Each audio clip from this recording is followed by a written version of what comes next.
Hi everyone.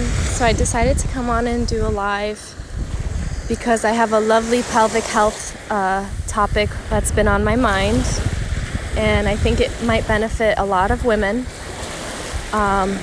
Whether you're postpartum or not, whether you're a mom or not, whether you've ever been pregnant or not, you can be like me and haven't done any of those things yet.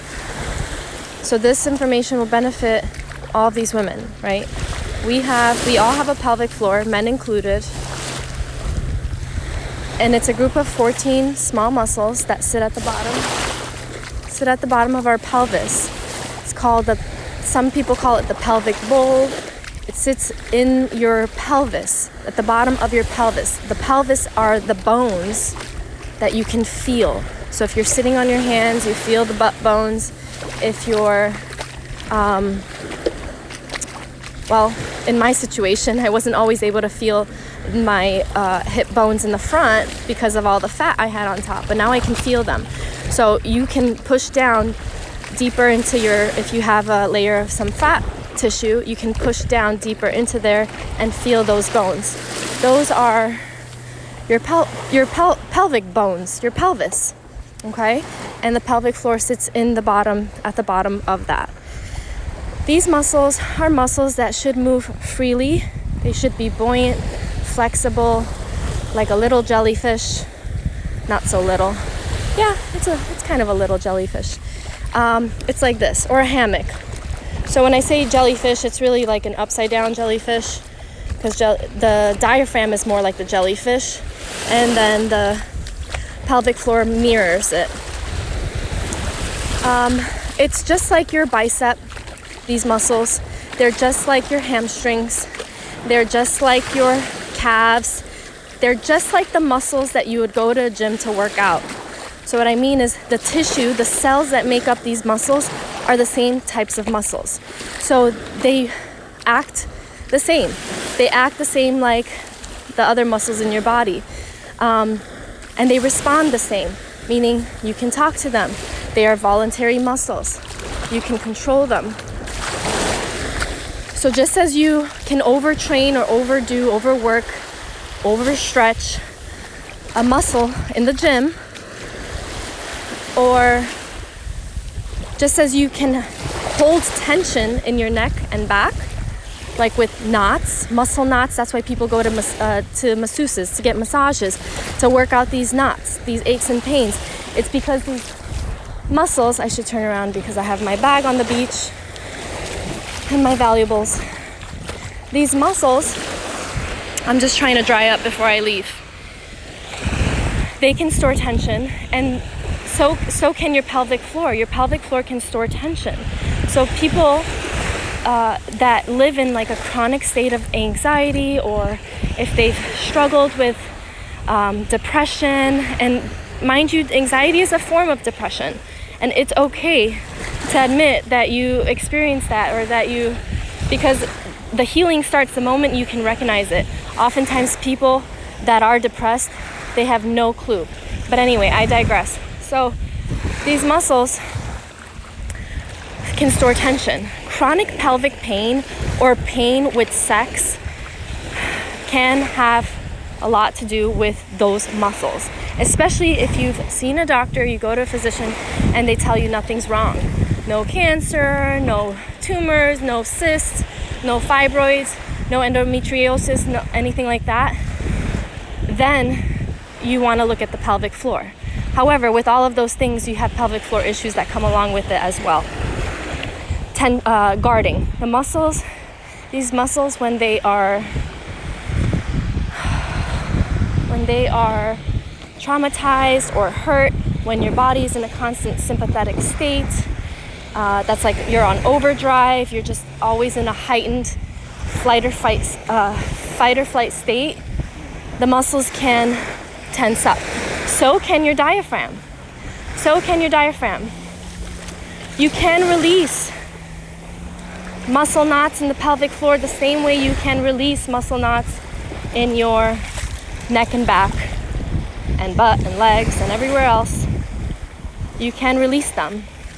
I had a client last night lovely. It was our first session, and I can tell that she wasn't sure I would be able to help her, or that I would be able to find the problem, or, you know, because she's been to so many doctors and so many people that haven't actually resolved this issue. So what happens? Bada bing, bada boom. Do an internal exam, and I find the tension, the tense muscles. I literally can feel it like a little sonar. As I'm trying to release it, I can feel the energy getting released. It starts moving. The muscle just twitches. That's what it is. So what you do in that situation, you can do that on your own. I don't have to be the one releasing it for you. Oftentimes, people prefer to go to the therapist to do the release. They prefer that. But you don't have to see a therapist to do the release. You can learn how to do it on your own with the pelvic wand. We have more skills, and we can tell when other muscles are compensating, when you start activating. I don't know why I just got in the water right now, but I am in the water. That's called flow, guys. State of flow. When you do something you don't even realize while you're doing it. Anyway, I just wanted to get in the water. I was trying to dry up, but here I am, not drying up, because I'm teaching you guys about pelvic pain, muscle knots, and pelvic wands. So if you guys have ever heard of, I tried looking one up yesterday. Maybe I should have Googled it instead of DuckDuckGo, but it's like an alligator. I don't even know what else to call it. It's called the alligator back massager, I think. And it's like this plastic thing. Some guy is a millionaire right now off of that. It's got little balls, like protrusions off of it with little balls at the end. And people use it, they hold on to it, and they put it on their back to like massage out and pinpoint these trigger points, pinpoint these knotted muscles. And you can do it on your own. So that's the same idea with these pelvic wands. And it was created by Amanda Olson. She's the owner of Intimate Rose, and she created these women's pelvic health tools to use, because at the time there wasn't anything on the market. There's a lot of scary looking products out there, big dildos, big vibrators, not conducive to healing, not taking the women into consideration, because hello, not everybody has the same size vagina, and not everybody has the same amount of tone. So anyway, these tools were created by this pelvic health, women's pelvic health specialist, a physical therapist, not an occupational. I'm an occupational therapist. And she created them, one, so they don't look as daunting, because who the hell is going to want to use something that looks like that? Two, for their shape. The shape, their texture, for ease of use. They're really, really great, guys. They're medical grade silicone. I'm not big on plastics and things like that, but there's nothing better out there right now. And the problem with using yoni type items, like the stone, I don't even know what they call them exactly, but there's stone ones, like the yoni eggs. People call them vaginal weights.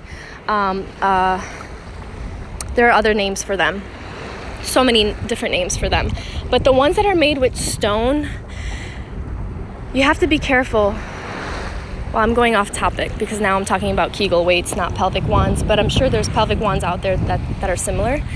If they're made with stone, you want to make sure they're not porous, because that's not good. If they're porous and you're putting something inside, you can, one, get your bacteria on there, or just the bacteria from the environment on there. It can go inside there. So even if you clean it, it might stay in there.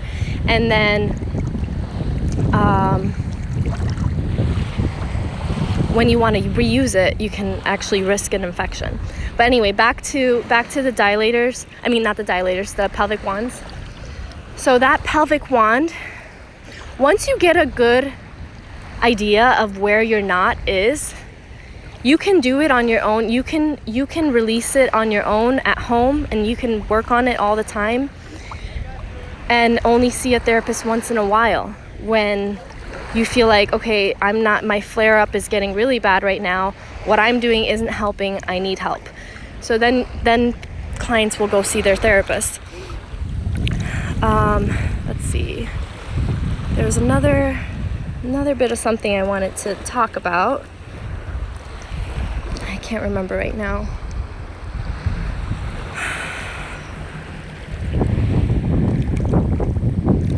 All right, pelvic wands. That's all. Bye, guys. Oh, you can use my code Amy28 at Intimate Rose. Amy28. I believe it's $5 off any product. Not exactly sure. But Amy28 to get some money off of any Intimate Rose products.